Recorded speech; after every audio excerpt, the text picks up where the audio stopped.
Hey guys, Sarah here from the future. Welcome back to episode 4, part 2 from last week's episode. As you heard in last week, Lori and I just kept talking, which is what we do, and we decided to split that huge hour-long clip of audio into 2 separate episodes. So this is part 2 of that. We get into some more talks about literature and Shirley Jackson and Vermont, and we just go on. So we hope you guys enjoy this week's episode. And a little bit of housekeeping. Our episodes will be launched every Friday now, Eastern Standard Time on YouTube. The only place right now where you can get the podcast. So eventually in other places, but for right now, YouTube is the place to be. Please like and subscribe to our YouTube channel. You can access those things through our Instagram and follow us on Instagram at the Mindful Witchery Podcast. So that is it. I hope you guys enjoy this week's episode.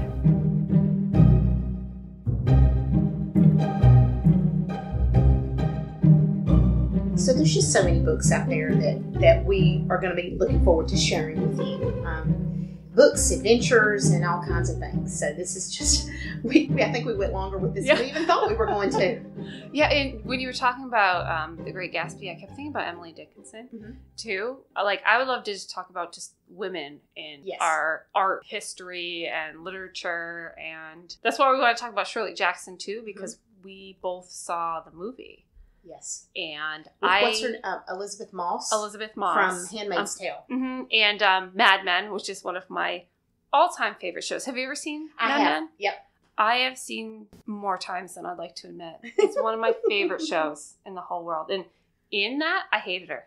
I hated her character and Peggy. And I actually didn't like the actress too much. And then she just kind of like grew on you. I think it was their first real show, right? Yeah. That she did? Yeah. And I have to say this, and people are going to probably not love me for this, but I really didn't like The Handmaid's Tale. I didn't like the book. I didn't like the show. I've never read the book. Because I didn't like her. Oh, interesting. And and I don't know what it was about her that I did not like, and I liked her in other things. But I just didn't like her in Handmaid's Tale. And I couldn't relate. I couldn't identify. The whole concept just kind of escaped me for some reason, and I just couldn't get into it. So I kind of decided I wasn't going to like her. So anything else she was in after that, I was kind of poo-pooing it. And interesting. I feel like a lot of people feel that way about her. You either love her or you don't. And that's when I saw that she was going to be Shirley Jackson in the movie Shirley Jackson. I thought, oh, I'm not going to watch this. But because it was Shirley Jackson, and because I kept thinking the lottery. And by the way, that brings up a good point. If you haven't read The Lottery, I would almost suggest reading The Lottery before you watch this movie. Yeah. Because it gives you an idea of the kind of work that Shirley Jackson did. Because one of the things in the movie is they don't focus a lot on Shirley Jackson, the author. They focus on her a lot as Shirley Jackson, the person, which is a very complicated thing. She's a really super complicated person. I had no idea. Actually, I've never even heard of her, to be quite honest with you. Before Lori, was it you who suggested that I watched the movie? I'm actually shocked I've never heard of her, for one, because I love anything horror related. And I've seen the movie based off of The Haunting of Hill House. Which I'm in the middle of the audiobook right now. It's fascinating. I really like it. The crappy movie that they made back in 98, I think. Liam Neeson. I don't even know. Yeah, not good, but I'd probably watch it again. But anyway, she is absolutely fascinating as a person, which I'm actually more into because that's what I do in my spare time. Is I study psychology, and I love mental health and learning about people and their layers, and that's why I'm going back to school for that. But that's what I love most, and I thought she did an amazing job. She did, and she looks just like her. Yeah, because when I was in the middle of watching the movie, I'm like, oh, I wonder what she looks like, and it was insane. And it was I wrote some notes because there's so much to be said about her. Oh, she's very complicated. Very complicated person. She was born in 1916 in San Francisco, and she died in Bennington, Vermont, which is why we were I forget the year. I don't think I wrote that down, but Yeah, she has so many books that she's written. The Lottery, The Haunting of House Hill, We Have Always Lived in the Castle, which is something else I just that's a movie as well. I just learned that too, and I didn't know. As well. It's very strange. I love strange. It's very strange and quirky, and you will love it. I can't wait. Yeah, it's on now. So Lori and I say a lot. Put it on the list, and we have, I think, in between us lists of. Oh, we are list makers. Like we'll put it on the list, and there's actually physical lists on random pieces of paper spread throughout my house. But most of the time, it's all up in my brain. But I have never read any of her books, and I now have a new hobby. In this winter, I'm going to read all of her books because I actually have a class that focuses on Gothic literature in the spring. I'm going to be taking, and we're going to read some of her short stories. So she was known for her short stories, which I'm so excited. We're going to read like Lovecraft and I can't wait. Anyway, tangent. She was from Bennington, which it's really interesting because Sarah and I have both been to Bennington, Vermont several times. And the first time I went to Bennington, Vermont, I came home. We went by it and we said, let's go see the Bennington Monument because it is huge. It's this huge obelisk that towers over the town, and it's almost like a shadow over the town. Yeah. I'm setting up this creepy vibe here. I don't mean to, but... No, please do. I kind of mean to. Bennington, what's wrong with you? It is a creepy place. I went to Bennington, and I came home that evening, and Sarah and I were messaging on Facebook. And before I could even say, I said, we went to Bennington today. And before I could even say what I was thinking, Sarah says, oh, Bennington's so weird. It's so weird. It is a weird, folks. I'm sorry if you're from Bennington, but you probably already know that Bennington is weird. It's a weird energy. It's a weird place. It's set up strange. I can't even... It's even when I think about it, it's so hard to describe it because it's so odd. I've never felt energy like that. That's the best way to describe it. It doesn't feel like Vermont. It doesn't feel like a place. It kind of like you're stuck in like this time... Black hole. And please, if you're from there or know what we're talking about... Please write in so we don't sound crazy, because I don't like being there, even though I've been a ton, to try to give it a chance. Because there's so much history there, you guys. So much history in the area, but god damn. Yeah. Like, what? What is wrong? We've tried so many times to figure out what it was. And then, just after all this, we watched the movie about Shirley Jackson. And for the first time, I did not know that she lived in Bennington. And that kind of tells me a lot about Bennington and about her. And her husband taught at the university that's there. Yes, which is what I hear. I went to a party there once, and I left early. Because I'm like, this is the weirdest. I don't do parties anyway. It was like... But a Bennington party. Oh, it was so strange. And the drive there from Brattleboro is beautiful. But I don't know if it's worth it to me. But Bennington College, her husband... Very odd guy. He was also a writer. I forget. He was a professor. I forget what he taught. I'm looking at my notes. His name is Stanley Edgar Hyman, and he was a writer and professor at Bennington College. But the actor who played him in this movie, his name's Michael Stahlberg. He's in a bunch of things. Like, look him up. Sorry, he's a character actor. Sorry if I botched his name, but what a creep. But the actor plays him so accurately. I think he was my favorite character in this movie. He really was. Because he embodied this eccentric, creepy professor from Vermont. This smarmy kind of, just real, I don't know how to, just real creepy, preyed on the young women students. Yeah. And just a really creepy vibe off of him. And he was... unfortunately, he was the victim of a lot of anti-Semitic. Oh, really? Oh, I didn't realize things at the time, and Shirley Jackson was really defensive about anti-Semitism and was a proponent for acceptance of the Jewish community because she was married to him, and that was one of the things that kind of brought them together. Yeah. Oh, okay. Yeah, well, the more, I find out about them, and the more, their story kind of unravels, and he's just as fascinating. I kind of want to read some of the things he's done, even though I don't agree with, but it was, almost part, in the movie, they hinted it was kind of, part of their deal, that she knew he cheated. Yeah. What was the name of the club? Oh, it was like the boys' club. Something like that, yeah. But that was like their key word for he's going to go sleep with other people. It's like the boys' club. You'll watch the movie.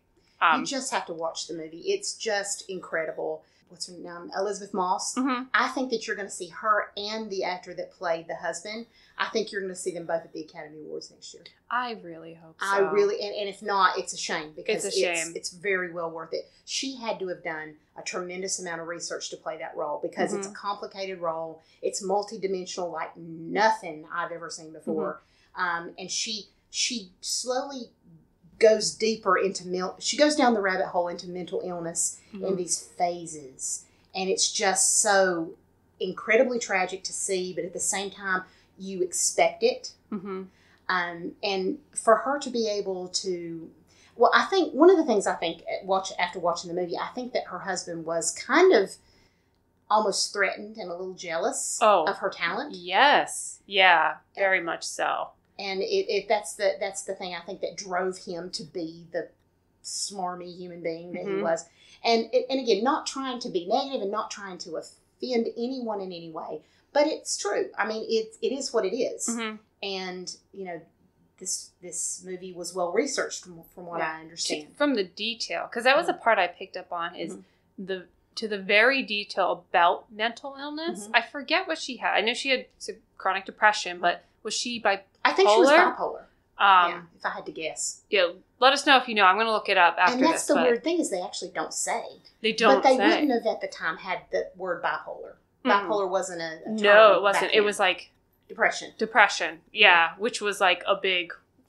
That was a big deal. Like hysteria. Everything was hysteria and depression. You were either manic or depressed, and you could not possibly be both. Because it was the 1950s when she really... Because what I learned, which I didn't realize, because the movie...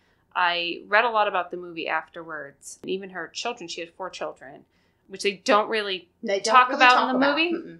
But the movie Shirley was based around the book. I can't pronounce it. Hangsaman? Or Hangsman? Have you read that one? It's German. Yeah. Is it? But in 1951, she wrote this novel. And the movie is kind of based around... The context of that novel, novel about this girl going to college, like her first year of college, and she kind of starts losing it. And that's kind of what this movie's about. It's like fact and fiction kind of like blended in. It's fascinating. You know what really gets me is, you know, talking about these women, and we're going to talk more later on in future podcasts about female authors and everything, but the pattern that seems to be rising is each of these women, like Shirley Jackson, Mary Shelley, Sylvia Plath. Their lives and their work is directly related to the context of their relationships with men. Oh, yeah. It really is. It's based off of, I mean, even you know, when we talk about Mary Shelley, Frankenstein was written because of her feeling alienated and neglected and abandoned by her husband, Percy Bysshe Shelley. And her father abandoning her because of her relationship with Shelley, which I learned through the movie. Was the movie called Shelley? Movie's called Mary Shelley. Mary Shelley. Because there's actually, I was looking it up, there's a movie called Shelley. That's a whole different is a whole different movie that looks exactly like Rosemary's Baby. That's one of my favorite movies, but you know. And I was like, what? So I wrote that down on my list of movies I need to watch because I've never heard of Shelley. But it's the same picture as Rosemary's Baby, so I was very confused. But anyway. But, you know, going and looking back at Shirley Jackson and her relationship to Bennington, you just look at all these things and you wonder if she's a product of Bennington or if Bennington's a product of her. Because I'm telling you, and I hate to keep emphasizing this, but Bennington is weird. I don't even, like... I came home and I even did some research about Bennington in terms of like what's going on there. Is it a vortex or something? What is going on? Is it a nexus of evil? I don't know what it is. Did it make her go crazy? Yeah, exactly. Right. Because there's also, I mean, there's a lot of things going on in Bennington. Bennington is near Glastonbury Mountain, which used to be a town, which is an abandoned town, and there's been over the years, several disappearances. People have disappeared without a trace. Bennington, what is going on? up. Is that where the Green Mountain Boys were? That's like farther up in northern is that Vermont, more? I think. Yeah, I still don't. I'm timelines and stuff are very Me odd too. for me, but I could ask my husband; he would know. that would be interesting. Maybe when he walks through the door, I'll say, "Yo," because I've taken some like history. I take it so. My mother and I actually take a lot of trips together, and we love going to historical places, and especially down south. That's what we've been doing the past couple of years. But we take trips to Vermont. We love going to museums and touring old like houses and tours and stuff. Do I retain all the information? Maybe like 2%. But like something about the Green Mountain Boys is very significant. Ethan Allen. Yes.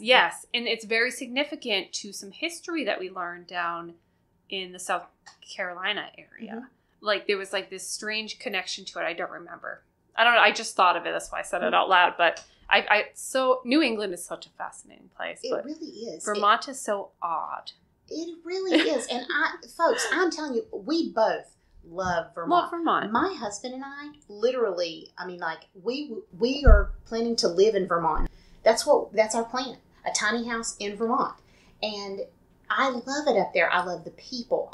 I love the people there. But there is something very strange about certain parts of Vermont. Like Southern Vermont. Yeah, Bennington is a strange place. Brattleboro is a strange place. And then even if you go up north close to Canada, the Northeast Kingdom is an odd place. Oh my God, yeah. Just in a whole different level. Like I was actually just up in the Burlington, Huntington area. My cousin lives up there. My brother lives up there. And that's the only place, I think that's the place in Vermont I feel the most like Barrie and Waterbury and Montpelier. So like, it's almost like the west corner.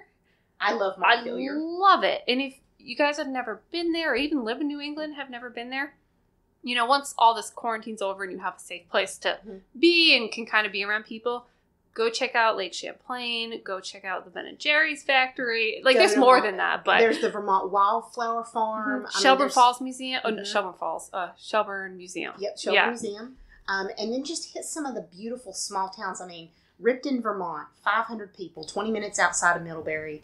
It's just a lovely, lovely place. And Vermont is beautiful. And that's not to take away from the beauty of saying that it's weird. There are places that are weird and quirky, and that's just how it is. But it definitely. It just came to. Did I ever tell you I saw? So on top of I keep trying to call it the Capitol building, but it's the building. The rotunda? It's like a gold dome. Yep. What town is that? Is that Montpelier?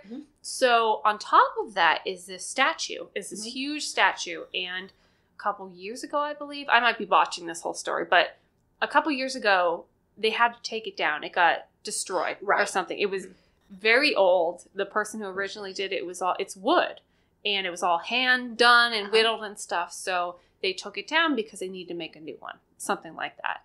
And I actually got to see the new one, and I got to touch it. Oh, wow. It was last year. It was in, it was like, I don't know if it was like a secret location or something, but in Barrie, Vermont, which is south of Burlington, this guy, this woodworker, I'll try to find his name and link it below, but I got to see it. It was like, he was whittling it, and it was so cool. And I have a wood chip somewhere, and Carson's like, why are you, like, it's a wood chip, Sarah. And I'm like, you don't know.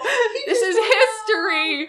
But it was beautiful. And we drove by when I was going up there, and I saw it finally like on top of it, and I'm like, I got to touch that. Nice. And it was so cool. So that was my random Vermont story. But and just fun fact about Barrie has the largest granite quarry in the country. Yes. Yeah.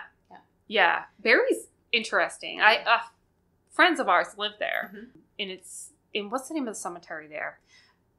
Is it Hope Cemetery? Yes, yeah. Hope And that cemetery is fantastic. But Vermont, I could keep going on about cemeteries in Vermont, which we will another time. But there's a lot. So you're so much better at names than me. Who's the guy, the poet? Robert Frost? Oh, Robert Frost. That's one I do know, yeah. And we sat there for the longest time. Well, I wanted to see a moose. Oh, have you seen one yet? Never. They're out there.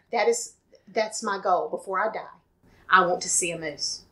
At his house, sitting on his porch. So we said that next time we go up there, we're going to go at about like 4 o'clock in the morning when it's still dark. Get our sleeping bags, sit on that porch, and look out over the orchard. Because we found moose poopies. Oh, they're out there. So they're out there. Yeah, they're harder to find in Vermont, I have found, because I lived there for a while. Isn't New Hampshire supposed to be the place? That's where I see them. Yeah, New Hampshire, and I've even seen them down in Mass, like even towards Boston area, which is crazy. But I have a moose story about Vermont. Ooh.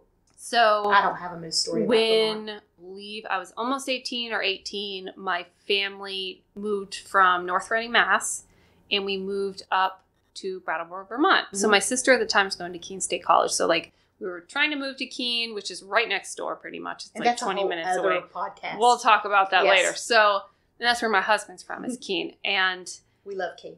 So my brother and I took my car, my 92 Toyota Tercel, packed full of our stuff. I was so excited to leave that area. And my parents already picked out the house and we were moving. So we were on the highway. We reached exit 1 in Brattleboro. And we've never seen this house. We've never been to Brattleboro. We've never even been to Vermont at this time. So we hit about exit 1 and there was a moose, a bull moose in the middle of the highway. And this goes on to a long series of stories about animals on 91 on the highway. That every time something significant happens in my life, I see an animal on the highway. I have never seen a moose since in this area.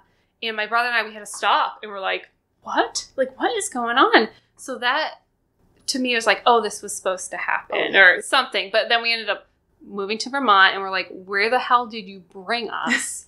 It took me a really long time to fully digest Brattleboro, Vermont. I have a lot to say about it. I'm trying to sound nice. But I have a lot of wonderful experiences there on a personal level. But so many not so good experiences with like myself on an individual level, but people that I've met, a lot of learning experiences, a lot of failures, a lot of learning as a person there. And unfortunately, it's kind of like a vortex where people live there and can't leave. And that sounds so crazy, but this feeling of hopelessness, like there's a lot of places I feel that way about. And people try to leave, and it's like the motto there, one of the many there, is don't drink the water, because if you drink the water, you can't leave. I have a lot to say about that town, but anyway, so animal stories is I saw a moose going in. I've never seen one since. And the other animal story is when my husband and I wanted to move, we were looking for a place to move. I lived in Orange, Mass, which is... That's a whole other hopeless thing. I got a lot to say about there, too, but it's where the Stephen King show was filmed. Oh, gosh. Why can't I think of it? Castle Rock. Castle Rock. So I used to live where Castle Rock was filmed, and let me tell you that they didn't do much to make props in that town. That's actually what it looks like. Yeah. That's all I gotta say. So there's even now a Castle Rock pizza there. Is there really? Yes. It's not gonna live very much longer. That's the there's way we nobody. Go to Keene. There's it's nobody through there. Orange. Oh, okay. That's a pretty way. But anyway, so when my husband and I were looking for homes together, we were looking at a house in like Deerfield and all that.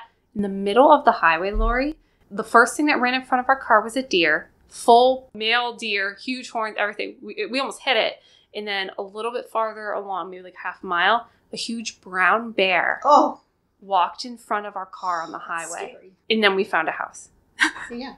Right? All of your lifetime events surrounded by weird animals. Yeah, and I've never seen either of those things since. Crazy. Well, just kind of related to that, I was just thinking the other day, I think that because of the quarantine and because of the COVID, everything that's going on, I think that the world is turning feral again. Because 2 days ago in Belchertown, there's a section of Belchertown where you have a McDonald's, and then across the road from McDonald's, you have a CVS pharmacy, and there's a Chinese restaurant there as well. It's called New Moon, I think. I should know that. I live in Belchertown. A man was driving down the road, and all of a sudden, from over in the McDonald's parking lot, this giant male deer jumps into the road. Behind him comes a female deer and 2 doe.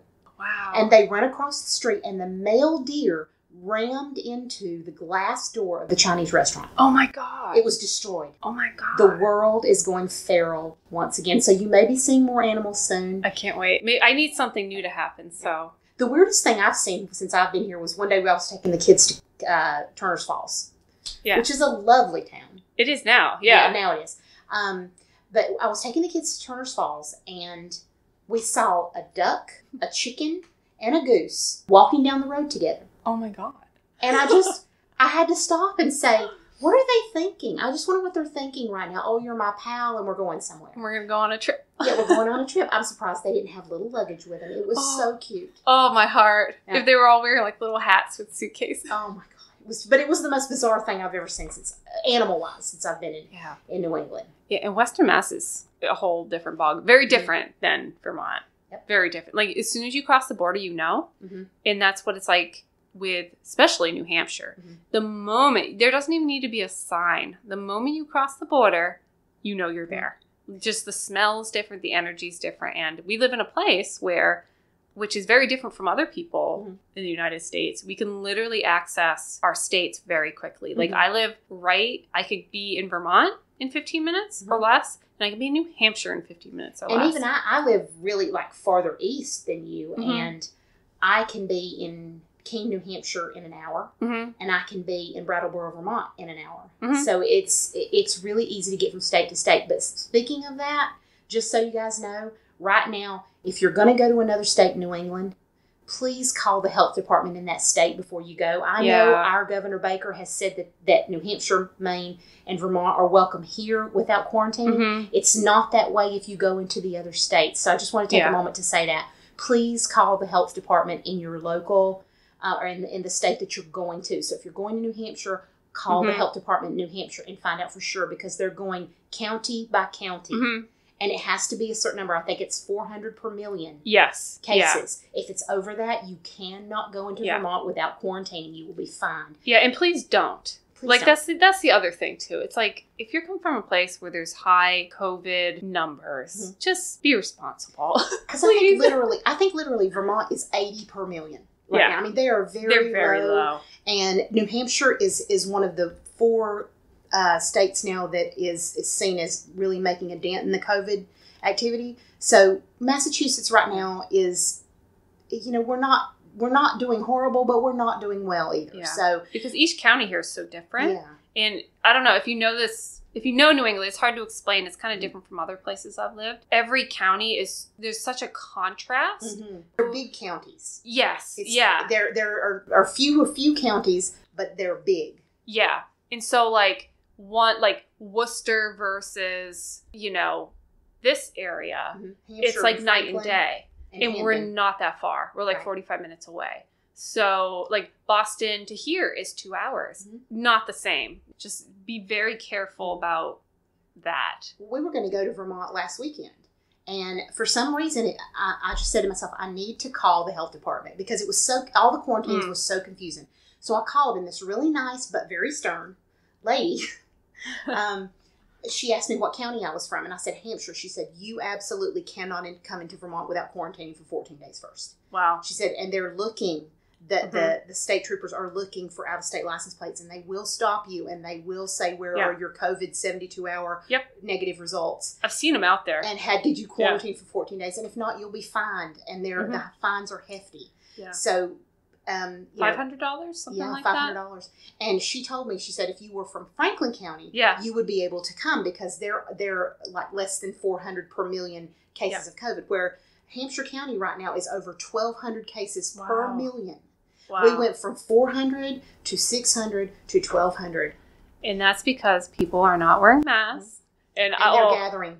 And people are gathering. And speaking of gathering, Carson and I went for a walk yesterday, and we're from Franklin County, so he actually works up in Brattleboro, so he has actually a legit piece of paper that says he can cross the border, but I do too, because I can, because of we're in Franklin County, but anyway, I'm not like traveling around. And you have Vermont license plate. And I have Vermont license plate, don't tell anybody, but nobody's gonna, but we live right on the border. Yeah. So we see so many people from Vermont and Greenfield, and a lot of people up in Brattleboro. You see people from Mass, but they're probably working like right over the border. Exactly. So it gets a little messy. But Carson and I went for a walk. It was so beautiful out yesterday. Like no humidity. It was gorgeous. So everybody was out. But there was a baseball game, Lori, happening at the high school.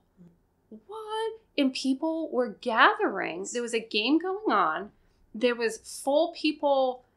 There must have been over 100 people watching. Nobody had masks. Nobody was social distancing. And we're just standing there like, what is going on? What is wrong with you? Mm-hmm. Like, I have such a hard time.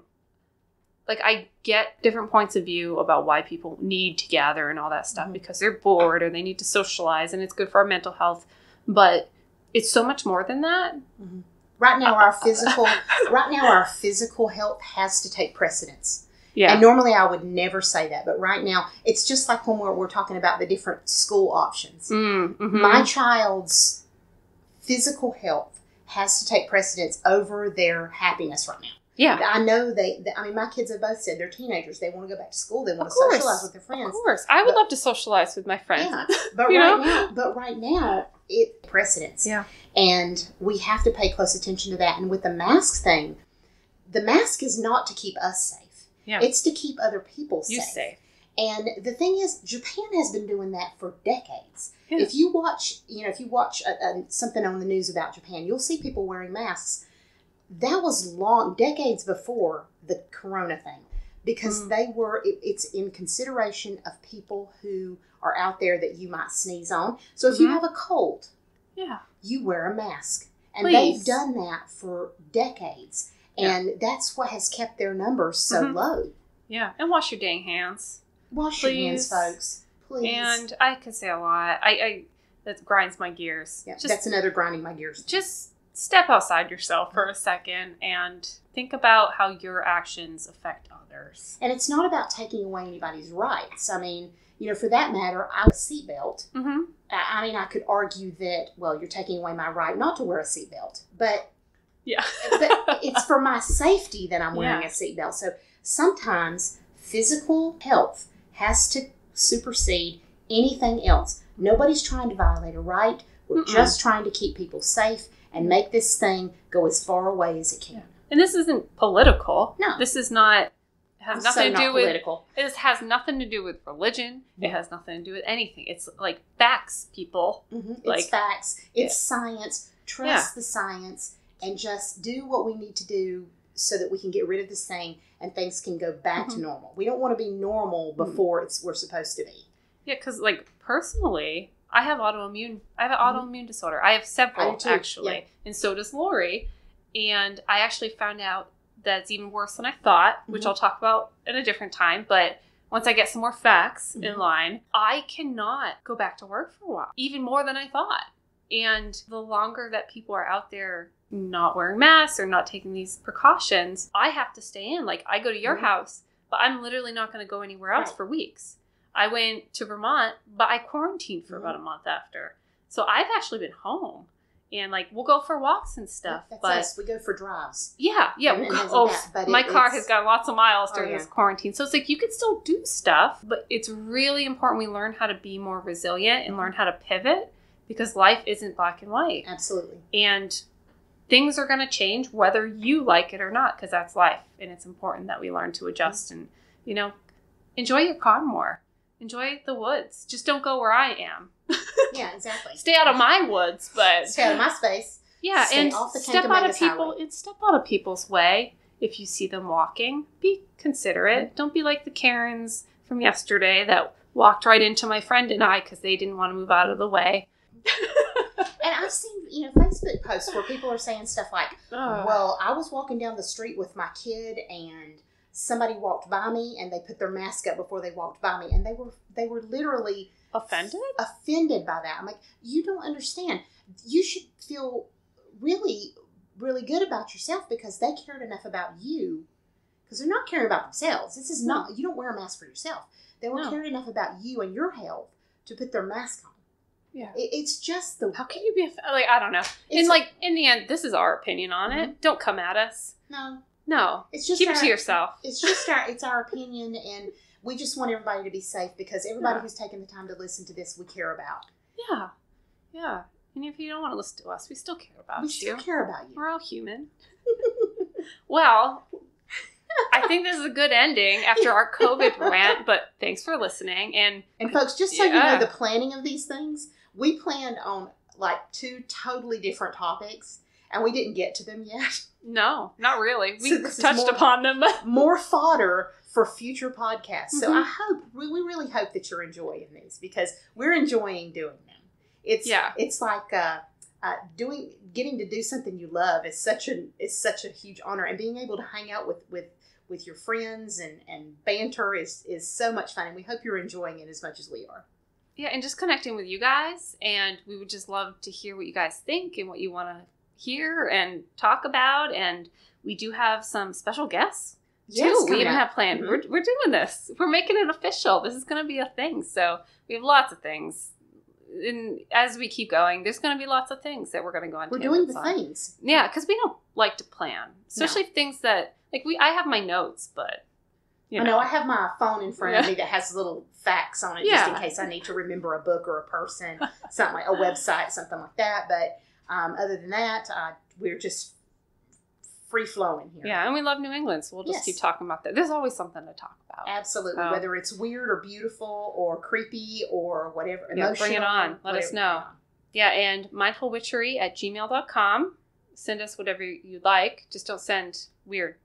I mean, some weird things are okay, but you know what I mean. Or DM us at Mindful Witchery Podcast on Instagram, and make sure you like and follow us on YouTube, and put on those notifications, because once we figure out a day we're going to post these, then you'll always know when you can hear our voices.